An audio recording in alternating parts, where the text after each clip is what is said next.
안녕하십니까. 세상 읽어주는 남자 이상훈입니다. 오늘은 TSMC 6나노가 주목받는다는 주제로 한 말씀 드리겠습니다. 최근 웨이 저자 TSMC CEO가 온라인 기술 설명회를 통해서 이런저런 얘기를 했습니다. 핵심은 주력 공정과 관련해서 5나노, 7나노 공정의 성장입니다. 5나노의 경우 올해 5나노 칩 비중을 2020년 지난해 대비 2배로 늘리고 2022년에는 75%, 그리고 2023년에는 2020년 대비 4배 수준까지 비중을 올릴 것이라고 밝혔습니다. 또 지난 2018년부터 7나노 노드를 도입하고 대량 제조를 시작한 TSMC는 이미 7나노 공정을 통해서 10억 개 이상의 칩을 만들었다고 강조했습니다. 그만큼 7나노가 핵심 공정으로 성장했고 5나노도 마찬가지입니다. 그런데 이렇게 칩 비중이 높은 노드는 그만큼 찾는 고객, 팹리스가 많다는 뜻이겠죠.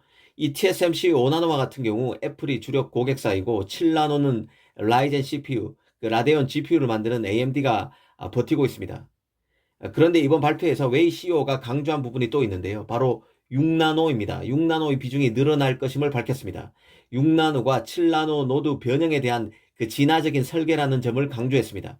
그리고 올해 내년 계속해서 비중이 커질 것이라는 점도 밝혔습니다. 그러면서 또 밝힌 부분이 흥미로운데요. 바로 6나노 공정을 별도 짓게 하는 것이 아니라 7나노 공정으로 수주가 잡히고 있음을 밝힌 대목입니다. 웨이 CEO는 지난해 4분기 6나노 노드가 전체 7나노 수주에서 차지한 비중이 15%에 불과했지만 올해인 2021년 4분기에는 7나노 수주의 절반가량 48%에서 50%에 이를 것임을 밝혔습니다. 7나노 칩의 절반이 사실상 6나노 공정임을 드러낸 것입니다.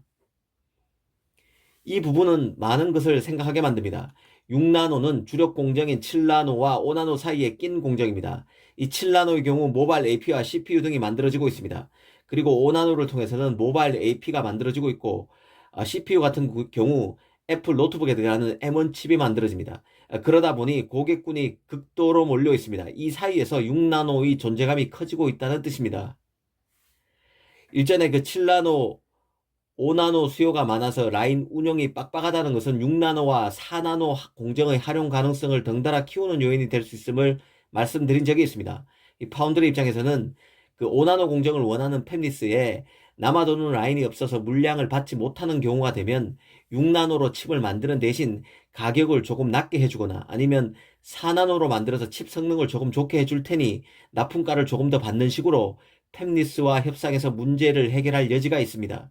7나노 라인이 빡빡할 경우에는 6나노를 제한해서 칩 성능을 조금 높여주고 가격을 조금 더 받는 식으로 팹리스와 협상을 할 수 있는 게 파운드리입니다. 실제 삼성이 8나노 공정으로 TSMC 7나노 공정을 제치고 엔비디아 암페어 GPU를 수주한 것에서 보듯 주력 공정이 아닌 공정은 나름의 장점을 갖고 있습니다.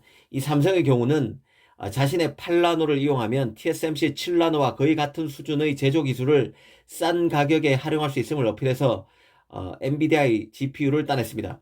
특히 7나노부터 EUV 장비를 쓰는 삼성과 달리 TSMC는 7나노의 경우는 EUV를 쓰지 않습니다. 그렇기 때문에 삼성 8나노와 거의 같은 수준이죠. 그런 측면을 삼성이 활용한 것입니다. 이 TSMC의 경우 6나노는 처음으로 EUV를 활용하는 공정입니다. 최근 미디어텍과 퀄컴이 6나노 AP를 TSMC와 계약했는데요. 이는 6나노 공정이 7나노보다 진화된 공정으로 5나노와 비교해도 크게 떨어지지 않지만 가격은 5나노보다 저렴하다는 측면에서 어필이 됐을 것으로 봅니다. 내년 하반기에는 AMD도 5나노로 CPU 등을 만들게 됩니다.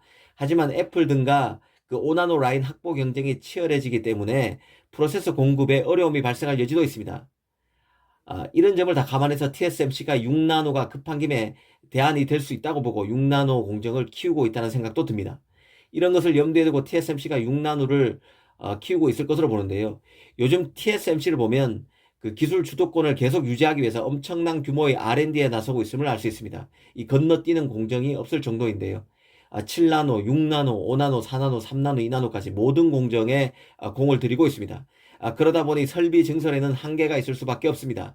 한쪽에서는 새로운 공정 개발로 이 삼성이라는 추격자를 따돌려야 하고 또 한쪽에서는 기존 고객이 물량을 더 만들고 싶어서 생산 라인을 더 확보해 줄 것을 요구하고 있지만 제대로 대응하지 못하는 상황이 발생할 수도 있습니다.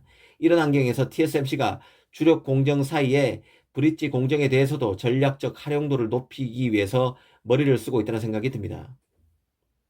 감사합니다.